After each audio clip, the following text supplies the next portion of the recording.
Meta multi speciality हॉस्पिटलचं उद्घाटन झालं त्याच्या पाठीमागे सागर चौगुलेची पूर्ण प्रेरणा आहे.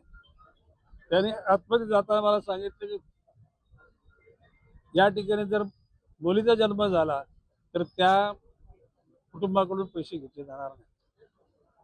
65 वर्षाच्या वरचा माणूस असेल म्हणजे कुठलाही त्याचं ओपीडीची पैसे घेतले जाणार नाही. म्हणजे एका सद्भावनेतून त्यांनी उभं केलेलं सागर चौगुलेच्या नेतृत्वाखाली हे दुसरं हॉस्पिटल आहे. आणि मला विश्वास आहे की नवी मुंबईतली सुजाण जनता त्या जनतेची सेवा करण्याचा त्यांच्याकडून प्रामाणिकपणे प्रयत्न होईल. निश्चितपणे भविष्यकाळामध्ये नवी मुंबई सुदृढ राहील, रोगमुक्त राहील, भयमुक्त राहील. त्याच्याकरता सर्व माझी सहकारी कामाला लागलेले आहेत. आपण आता या क्षणाला सांगतो की बाबा इथे त्या रस्त्याला ट्रॅफिक नाही. आपण परत अर्ध्या तासाचं ट्रॅफिक होते म्हणजे ही ऑनगोईंग प्रोसेस आहे. एक गोष्ट खरी की बऱ्याच ठिकाणी शिक्षणाचा दर्जा, आरोग्याचा दर्जा, पाणी पुरवठा, एकूण स्वच्छतेचा, अन्नधान्याच्या अनुषंगाने सुद्धा हा दर्जा कधीतरी घसरतो.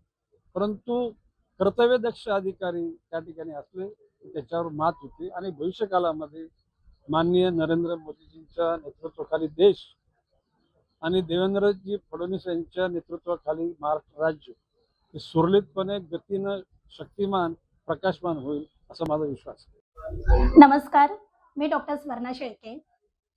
आज मेटा हॉस्पिटल घनसोली सेक्टर 4 इथे ओपनिंग झालेला आहे.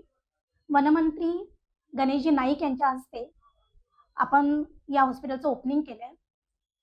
या हॉस्पिटलचं प्रोव्हिजनच असं आहे की आजूबाजूला एक सर्वसामान्य घटक, मध्यमवर्गीय क्राऊड आहे. अशा लोकांना परवडेल असं आणि अतिशय चांगली अशी सुविधा, सगळ्या मशीन्स उपलब्ध असणे, चांगले डॉक्टर्स अवेलेबल करणं आणि त्यांना त्यांच्या दरामध्ये ट्रीटमेंट अवेलेबल करणं हे आहे.